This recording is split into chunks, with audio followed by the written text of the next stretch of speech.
Assalamualaikum warahmatullahi wabarakatuh. Alhamdulillah pada kesempatan kali ini kita bisa belajar lagi. Insya Allah pada kali ini kita akan belajar tentang Al-Quran hadis, melanjutkan Quran dan hadis sebagai pedoman hidup. Pada kali ini kita akan membahas tentang pembukuan hadis. Hadis pada masa Rasulullah SAW. Ketika Rasulullah SAW masih hidup, beliau melarang orang untuk menulis dan mencatat sesuatu dari beliau. Kenapa? Kebijaksanaan tersebut karena untuk menjaga kebenaran ayat Al-Quran agar tidak tercampur dengan perkataan Nabi Muhammad SAW sendiri. Jadi kenapa Nabi melarang? Karena ditakutkan ayat Al-Quran yang disampaikan oleh Nabi tercampur dengan hadis yang memang disampaikan oleh Nabi juga. Makanya untuk pencatatan hadis dilarang oleh Nabi. Nah kemudian seluruh hadis pada masa Rasulullah itu berada dalam hafalan dan ingatan para sahabat saja. Namun, walaupun begitu, ada orang tertentu yang diberi izin untuk mencatat hadis yang dapat menjamin tidak akan mencampur adukan antara Al-Quran dan hadis. Sebagaimana ucapan Rasul ketika Abdullah bin Amr bin As, ini salah satunya berarti orang yang pernah mencatat perkataan Nabi. Ketika Abdullah bin Amr bin As bertanya kepada beliau, kemudian uktub anni fawallazi nafsi biyadihi ma kharaja min fammi illa haqq. Tulislah apa yang kamu dengar daripadaku. Demi Tuhan yang jiwaku di dalam kekuasaannya tidak keluar dari mulutku selain kebenaran. Begitu. Karena memang apa yang disampaikan Nabi itu adalah wahyu. Jadi tidak ada kebohongan. Kemudian bagaimana hadis pada masa Khulafaur Rasyidin pas pemerintahan para sahabat Nabi ya? Nah, upaya pertama para sahabat dalam melestarikan hadis ialah dengan cara menghafal. Karena memang tadi Nabi tidak menganjurkan untuk menulisnya dari apa yang diucapkan Nabi SAW dan melihat apa yang diperbuatnya. Jadi hanya dihafal dan dilihat apa yang diperbuat Nabi. Karena memang awalnya Nabi Muhammad itu melarang penulisan hadis. Tapi baru pada akhir-akhir dari kehidupan Rasulullah larangan itu dicabut. Nah kemudian pada masa Khalifah Utsman bin Affan mulai mencari dan mengumpulkan hadis dari para sahabat yang besar yang memang jumlahnya semakin berkurang. Karena banyak yang pindah tempat dari misalkan dari Madinah kemana. Nah makanya kekhawatiran itu mulai muncul. Ditulisi aja deh. Kemudian pada awal Khalifah Ali bin Abi Thalib muncul hadis-hadis palsu, yakni ucapan atau buah pikiran seseorang yang diakui seolah-olah dari Nabi Muhammad SAW, tapi berkat penyelidikan para muhaddisin atau ahli hadis semuanya dapat teratasi. Kenapa sampai muncul hadis-hadis palsu? Itu dilatar belakangi oleh politik, kekuasaan. Jadi orang-orang itu mengatasnamakan Nabi dari apa yang mereka ingin menguatkan. Padahal itu perkataan mereka saja, bukan daripada hadis Nabi. Itulah yang menjadikan hadis itu banyak yang palsu. Bagaimana hadis pada masa Khalifah Umar bin Abdul Aziz? Nah, periode penulisan dan kodifikasi itu pengumpulan hadis secara resmi berlangsung pada masa Umar bin Abdul Aziz pada dinasti Abbasiyah pada akhir abad pertama, yaitu tahun 99 sampai 102 Hijriah atau bertepatan dengan 717 sampai 729 Masehi. Nah, berkurangnya para penghafal hadis membuat Khalifah Umar bin Abdul Aziz khawatir. Oleh karena itu, ia memerintahkan gubernur Madinah supaya membukukan hadis Nabi. Nah, ini karena semakin berkurangnya para penghafal hadis, akhirnya punya inisiatif. Kayaknya ini harus dibukukan nih. Sebagaimana kayak kekhawatiran Umar ketika para hufaz Al-Quran itu pada gugur. Nah, mulailah di situ pembukuan Al-Quran. Nah, kalau ini Umar bin Abdul Aziz yang mengkhawatirkan para penghafal hadis gugur atau berkurang. Oleh karena itu, dilakukanlah pembukuan hadis. Nah, Abu Bakar Muhammad bin Syihab Az-Zuhri adalah ulama besar pertama yang membukukan hadis. Nah, ini pelopor Abu Bakar Muhammad bin Syihab Az-Zuhri. Kemudian diteruskan pada masa itu setelah Khalifah Umar bin Abdul Aziz banyak juga nih Ibnu Jurayz, Abu Ishaq, Imam Malik, Sufyan Ats-Tsauri, Abdurrahman Al-Auza'i dan lain sebagainya. Nah, ini adalah penerus pembukuan hadis atau pengumpulan hadis-hadis pada masa dinasti Abbasiyah. Kemudian sebagaimana kita tahu ulama terkenal pada bidang hadis siapa aja? Imam Bukhari, Imam Muslim, Abu Daud, At-Tirmidzi, An-Nasa'i, Ibnu Majah dan Imam Ahmad bin Hambal. Ya, sering banget kita dengar hadis riwayat Bukhari, hadis riwayat Muslim, hadis riwayat Abu Daud ya. Nah, itu adalah ulama terkenal dalam bidang hadis. Kemudian Nabi pernah berkata, ya, taraktu fikum amrayni ma in tamassaktum bihi ma lan tadillu abadan kitaballahi wa sunnata rasul. Kutinggalkan untuk kalian dua perkara, kata Nabi. Kalian tidak akan tersesat selama-lamanya selama kalian berpegang kepada keduanya. Yaitu apa itu? Berpegang pada apa? Kitabullah atau kitab Al-Qur'an dan sunnah Rasul. Nah, adapun macam-macam hadis, ada 3, ada hadis qauliyah atau qauli, hadis fi'li, ada hadis taqriri. Hadis qauli adalah ucapan-ucapan atau sabda Nabi Muhammad SAW dalam berbagai kesempatan dan keadaan yang berhubungan dengan penerapan hukum atau ketentuan-ketentuan lain. Jadi, apa yang Nabi ucapkan, Nabi sampaikan, nah itu termasuk qaul. Qaul itu adalah ucapan. Jadi itu termasuknya hadis qauli. Contohnya apa? Di sini contohnya al-mu'minu lil mu'mini kal bunyan yashuddu ba'duhu ba'dha. Orang mukmin dengan mukmin lainnya bagaikan sebuah bangunan, satu sama lain menguatkan. Nah, hadis ini disampaikan oleh Nabi. Nabi sendiri yang berucap, Nabi sendiri yang berkata, maka disebutlah hadis qauli. Begitu.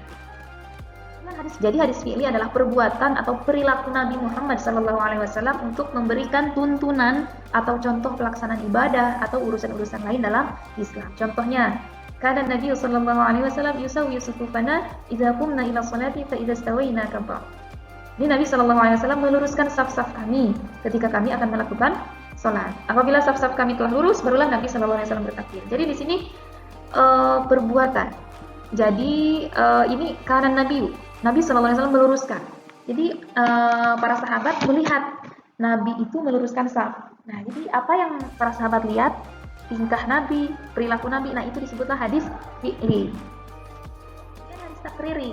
Takriri artinya ketetapan boleh persetujuan. Nah, di sini adalah pernyataan atau persetujuan Nabi Muhammad SAW terhadap suatu perbuatan yang dilakukan sahabat atau seseorang yang di hadapan beliau, atau perbuatan seseorang di tempat lain yang dilaporkan kepada Nabi Muhammad. Lalu beliau diam, karena diamnya Nabi menandakan persetujuan. Sebab kalau tidak setuju pasti akan menolak atau melarangnya. Jadi di sini ada contohnya, kunna nusalli raka'atain ba'da ghurubish syamsi wa kana Rasulullah SAW yarona wa lam ya'murna wa lam yanhana. Jadi kata para sahabat, kami melakukan sholat 2 rakaat sesudah terbenam matahari, artinya sebelum sholat maghrib. Nah, Rasulullah SAW melihat apa yang kami lakukan, tetapi beliau atau Nabi tidak menyuruh dan tidak pula melarang kami. Gitu. Jadi itu namanya hadis takriri. Jadi Nabi itu berarti setuju, walaupun memang tidak komentar, tapi diam itu mengiyakan karena Nabi tidak melarang. Karena kalau sesuatu yang tidak sesuai pasti Nabi melarang. Jangan, bisa. Nah, itu enggak, ngelarang enggak, nyuruh juga enggak. Nah, itu namanya sholat sunnah sebelum maghrib. Kan kalau setelah maghrib itu muakad ya, rawatibnya rawatib muakad. Nah, kalau yang sebelum maghrib itu, nah sholat sunnah memang itu tidak diperintahkan Nabi, tapi Nabi tidak melarang jika kita melakukannya. Nah, itu namanya hadis takriri, kayak gitu. Selain daripada 3 macam tadi, ada qauli, ada fi'li, ada takriri, ada juga hadis qudsi. Hadis qudsi apa? Qudsi artinya suci. Adalah suatu yang diberitakan Allah kepada Nabi SAW dengan perantaraan Jibril atau dengan jalan ilham atau mimpi waktu tidur. Lalu oleh Rasulullah SAW diberitakannya. Maksud dari tujuan berita tersebut kepada umatnya atau para sahabatnya dengan lafal dan ucapan beliau sendiri berdasarkan taufik dari Allah. Jadi artinya ini tuh ada campur tangannya Allah. Semuanya tadi memang Allah ya. Karena memang Nabi itu apa yang diungkapkan Nabi itu semuanya memang wahyu, benar. Nah, kalau misalnya hadis qudsi ini benar-benar maksudnya itu maknanya dari Allah, kemudian masuk kepada Nabi dan diungkapkan oleh Nabi. Beda dengan Al-Quran. Kalau Al-Quran wahyunya dari Allah, maksudnya dari Allah, maknanya dari Allah, dan apa yang disampaikan oleh Nabi itu kata-katanya ibaratnya dari Allah juga. Jadi bedanya Al-Quran dengan hadis qudsi itu. Kalau Quran makna dan lafaznya dari Allah, kalau hadis qudsi maknanya dari Allah atau maksudnya dari Allah, lafaznya Nabi yang ungkapin. Bahasa Nabi, bukan bahasa Allah. Kalau hadis maknanya dan lafaznya memang dari Nabi, tetap memang dengan arahan Allah. Kayak gitu, itu perbedaannya ya. Nah, dalam meriwayatkan hadis qudsi biasanya Rasulullah SAW mengucapkan qala Allah Ta'ala, artinya Allah berfirman. Kayak gitu. Tapi bukan Al-Quran ya. Kalau Al-Quran kan memang tidak dari ucapan Nabi, tapi memang dari Allah langsung ayatnya. Ayatnya dari Allah, maksudnya dari Allah. Nah, kalau ini hadis qudsi, maknanya dari Allah, lafaznya dari Nabi. Makanya Nabi bilang qala Allah Ta'ala. Kayak gitu. Paham ya? Nah, ini contohnya qala Rasulullah SAW, Nabi berkata qala Allah Ta'ala, Allah berfirman. Kayak gitu. Jadi Nabi menyampaikan apa yang Allah sampaikan, misalkan dalam mimpi. Man lam yarda bi qada'i falyaltamis rabban ghairi. Katanya, siapa yang tidak rela akan ketentuan dan takdirku, maka cari Tuhan selain aku. Itu kata Allah yang disampaikan melalui Nabi.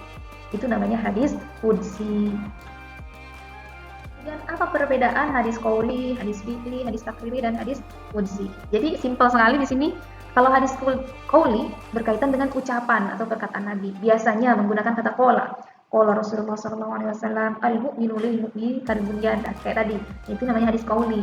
Kalau hadis fi'li berkaitan dengan perkataan atau berkaitan dengan perbuatan Nabi, biasanya menggunakan kana. Jadi karena perbuatan jadinya kana, keadaan Nabi. Karena Nabi SAW ketika Nabi misalkan sedang melaksanakan sholat tuh begini, nah itu hadis fi'li. Ya, karena berkaitan dengan perbuatan atau tingkah laku Nabi. Kemudian kalau hadis takriri itu berkaitan dengan persetujuan Nabi. Ini kita bisa lihat dari sikap Nabi yang tidak berkomentar, ya, tidak menganjurkan dan tidak melarang, kayak gitu. Nah, kalau hadis qudsi itu dengan melihat ada kalimat qala Allah Ta'ala. Jadi Allah berfirman, ya, begitu. Itu perbedaannya. Kemudian fungsi dan kedudukan hadis Nabi dalam agama Islam. Yang pertama, menguatkan hukum-hukum yang telah ada dalam Al-Quran. Artinya apa? Jadi dalam Al-Quran sudah ada misalkan tentang agama Islam itu agama yang rahmatan lil alamin. Nah, dalam hadis juga dijelaskan. Misalkan agama itu misalkan sholat itu hukumnya wajib. Dalam hadis dijelaskan juga sholat itu tiangnya agama. Jadi menguatkan apa yang telah ada dalam Al-Quran itu dikuatkan lagi di dalam hadis, begitu. Ya. Kemudian menjelaskan hukum-hukum yang terdapat dalam Al-Quran yang meliputi. Pertama, menjelaskan hal-hal yang masih global atau umum. Misalkan dalam Al-Quran ada tentang wudhu, atau ada tentang sholat, kemudian sebelum sholat kita harus suci dulu, yaitu dengan wudhu. Tapi misalkan dalam Al-Quran tidak secara jelas atau rinci bagaimana cara wudhu, maka dijelaskanlah dalam hadis, kayak gitu. Kemudian membatasi hal-hal yang belum jelas, ada batasannya dalam Al-Quran. Misalkan tentang memotong tangan, habis pencuri, dalam Al-Quran cuma begitu. Nah, dalam hadis lebih rinci lagi, kayak gimana kejelasan batasannya. Misalkan kapan misalkan ketika dipotong tangannya, misalkan, jadi nggak sembarangan. Kemudian mengkhususkan hal-hal yang dalam Al-Quran bersifat umum. Dalam Al-Quran umum, ternyata misalkan dalam hadis dijelaskan khususnya tuh begini, maksudnya tuh kesini, kayak gitu. Ya. Kemudian selain dari tadi menjelaskan hukum-hukum, hadis juga menetapkan hukum yang tidak terdapat dalam Al-Quran. Jadi ketika kita mencari hukum dalam Al-Quran, ternyata belum ada ya. Ada dijelaskan dalam hadis. Kayak seorang laki-laki itu tidak boleh memakai cincin emas misalkan, atau kalau emas nggak boleh pakai sutra. Dalam Al-Quran memang tidak ada, tapi dalam hadis dijelaskan. Itulah fungsi dan kedudukan hadis. Dan hadisnya itu apa? Sebagai apa? Sebagai sumber hukum Islam yang kedua setelah Al-Quran. Karena Allah memerintahkan kita untuk mentaati Rasul sebagaimana perintah mentaati Allah. Sebagaimana dalam Al-Quran, وَمَا آتَاكُمُ الرَّسُولُ فَخُذُوهُ وَمَا نَهَاكُمْ عَنْهُ فَانْتَهُوا وَاتَّقُوا اللَّهَ إِنَّ اللَّهَ شَدِيدُ الْعِقَابِ. Dan apa yang diberikan Rasul kepadamu, maka terimalah. Dan apa yang dilarangnya bagimu, maka tinggalkanlah. Dan bertakwalah kepada Allah, sesungguhnya Allah amat keras hukumnya. Ya, jadi hadis merupakan sumber hukum Islam yang kedua setelah Al-Quran. Jadi kalau misalkan dalam Al-Quran tidak ada, boleh kita merujuk ke hadis. Ini dalam hadis juga ini gini, gitu ya. Paham sampai sini ya? Oke, pertemuan kali ini alhamdulillah kita selesaikan bab 1 tentang Al-Quran dan hadis sebagai pedoman hidup. Insya Allah kita akan lanjutkan ke bab selanjutnya. Ya, kita hiasi hari-hari kita dengan banyak bersolawat dan tilawah. Oke, syukron. Assalamualaikum warahmatullahi wabarakatuh.